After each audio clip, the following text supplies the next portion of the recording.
Hi friends, இன்றைக்கி இந்த வீடியோவில் நம்ம என்ன பார்க்க போகிறோன்னா ரவா கிச்சடி தான் பார்க்க போகிறோம்.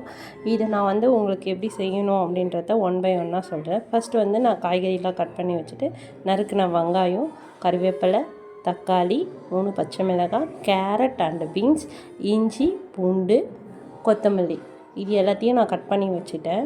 ஒரு தவா வச்சுக்கோங்க. தவா நல்லா காஞ்ச உடனே எண்ணெய் ஊற்றிக்கோங்க. ஆயில் ஊற்றிட்டு அது நல்லா காஞ்ச உடனே சின்ன துண்டு பட்டை, 2 லவங்கப்பூ மட்டும் நான் ஆட் பண்ணிக்கிறேன். இதை எண்ணெயில் போட்டு பொரிஞ்சு வரணும். இது பொரிஞ்சு வந்துருச்சு. இப்போ நான் என்ன பண்ண போகிறேன்னா, வெங்காயம் கட் பண்ணி வச்சுருக்க வெங்காயத்து கூடவே நான் 3 பச்சை மிளகாய் ஆட் பண்ணிக்கிறேன். கறிவேப்பிலையும் ஆட் பண்ணிக்கிறேன். இஞ்சி பூண்டையும் நான் ஆட் பண்ணிக்கிறேன். இஞ்சி பூண்டு பார்த்திங்கன்னா நான் நறுக்குனது தான் போட்டிருக்கேன். இடித்ததோ அரைச்சதோ போடலை. நீங்களும் அதே மாதிரி போட்டுக்கோங்க. ஏன்னா ஸ்மெல்லு மீடியமாக இருக்கும். அதுக்கப்புறம் இதை நல்லா வதக்கி விடுங்க. ரொம்ப வதங்க வேணாம், மீடியமாக வதங்கினா போதும். இப்போ பாருங்கள், நான் எந்த அளவுக்கு வதக்கியிருக்கேன் அப்படின்றத உங்களுக்கு காமிக்கிறேன். இப்போ பாருங்கள், இந்த அளவுக்கு தான் நீங்கள் வதக்கணும். இந்த அளவுக்கு வந்த உடனே நீங்கள் என்ன பண்ணுறீங்கன்னா, தக்காளியை அதிகமாக சேர்க்காமல் ஒரே ஒரு தக்காளி கொஞ்சம் கட் பண்ணி வச்சுக்கோங்க. அதை நல்லா வதங்கணும்னு அவசியம் கிடையாது. அது தக்காளி போட்டு கொஞ்சம் 2 கரண்டியால் 2 கிண்டி விட்டுடுங்க. இப்போ கிண்டிட்ட பிறகு நீங்கள் நறுக்கி வச்சுருக்க கேரட்டு, பீன்ஸு, நான் 2 தான் கேரட் பீன்ஸ் போட்டிருக்கேன். உங்களுக்கு தேவைன்னா நீங்கள் வேறு எதனா வெஜிடபிள் ஆட் பண்ணிக்கலாம். எனக்கு 2 கேரட் பீன்ஸ் போதுன்றதுக்காக நான் அதை ஆட் பண்ணிக்கிட்டேன். இது கொஞ்சம் டீப்பாகவே ஃப்ரை பண்ணுங்கள். ஆயிலில் ஃப்ரை பண்ணால் தான் அது கொஞ்சம் நல்லா பாயில் ஆகும். இப்போ நல்லா வதங்கி வந்துருச்சு. இங்கே பார்த்தீங்கன்னா உங்களுக்கே தெரியும். இப்போ வதங்கின உடனே நான் ரவை 1 டம்ளர் ரவை எடுத்திருக்கேன். அதுக்காக நான் 3 டம்ளர் தண்ணி ஆட் பண்ண போகிறேன். இந்த டம்ளரில் தான் நான் எடுத்திருக்கேன். இப்போ நான் இதே அளவில் 3 டம்ளர் தண்ணி ஆட் பண்ண போகிறேன். இப்போ நான் தண்ணி நீங்கள் எந்த பாத்திரம் எடுத்தாலும் அதே மாதிரி அதே அளவுக்கு 3 மடங்கு எடுத்துக்கோங்க. இப்போ நான் இது இந்த அளவு எடுத்த உடனே நான் மஞ்சத்தூள், உப்பும் இதிலே ஆட் பண்ண போகிறேன்.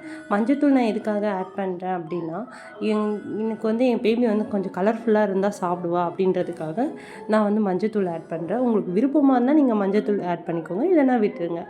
இதுவே கலர் கொடுக்கும். இப்போ நான் உப்பு, கல் உப்பு ஆட் பண்ணிக்கிறேன். நான் எனக்கு தேவையான அளவுக்கு ஆட் பண்ணிக்கிறேன். நீங்களும் உங்களுக்கு எப்படி தோணுதோ அப்படி ஆட் பண்ணிக்கோங்க. இப்போ இதை நல்லா கொதிக்கட்டும். இதை நல்லா கொதிக்க விடுங்க. இப்போ நான் கொதிக்க வச்சுட்டு இப்போ பாருங்கள், இப்போ கொதித்த உடனே நான் ரவை ஆட் பண்ண போகிறேன். ரவை ஆட் பண்ணுறதுக்கு முன்னாடி ரவையை கிண்டிக்கிட்டே தான் நம்ம ரவையை கொட்டணும்.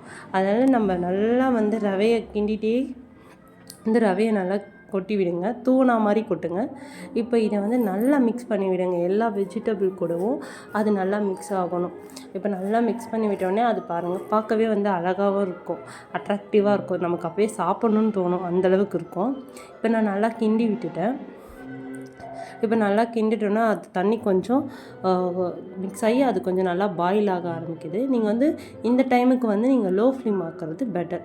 இப்போ லோ ஃப்ளேம் ஆக்குறீங்க அப்படின்னா அது அடி பிடிக்காமல் நல்லா அந்த நம்ம பதத்துக்கு அழகாக வரும். இப்போ நல்லா பாருங்கள், நான் நல்லா பொறுமையாகவே கிண்டி விடுறேன். இப்போ அது உடனே பாயில் ஆகிடும். இப்போ கொஞ்சம் நேரத்தில் பாயில் ஆகிடுச்சு. பாருங்கள், அடியே பிடிக்கல. நான் அடி பிடிக்காம அளவுக்கு நான் நல்லா செஞ்சுருக்கேன். பார்க்கவே சூப்பராக இருக்குங்களா? நீங்களும் ஒரு டைம் வீட்டில் கண்டிப்பாக ட்ரை பண்ணுங்கள். ட்ரை பண்ணிவிட்டு எனக்கு கமெண்ட் பாக்ஸில் கமெண்ட் பண்ணுங்கள். நான் லாஸ்ட்டாக இறக்கும்போது கொத்தமல்லி கட் பண்ணி வச்சுருக்கேன். அந்த கொத்தமல்லி தூவிட்டு நான் அப்படியே க்ளோஸ் பண்ணிவிடுவேன். ஏன்னா அப்போ தான் கொஞ்சம் நல்லாயிருக்கும், டேஸ்ட் இன்னும் கொஞ்சம் நல்லாயிருக்கும். மூடி வச்சு கொஞ்சம் நேரம் கழிச்சு சாப்பிட்டோம் அப்படின்னா. இப்போ இதே மாதிரி உங்களுக்கு இதை செஞ்சு ட்ரை பண்ணிவிட்டு எனக்கு கமெண்ட் பண்ணுங்கள், சப்ஸ்கிரைப் பண்ணுங்கள்.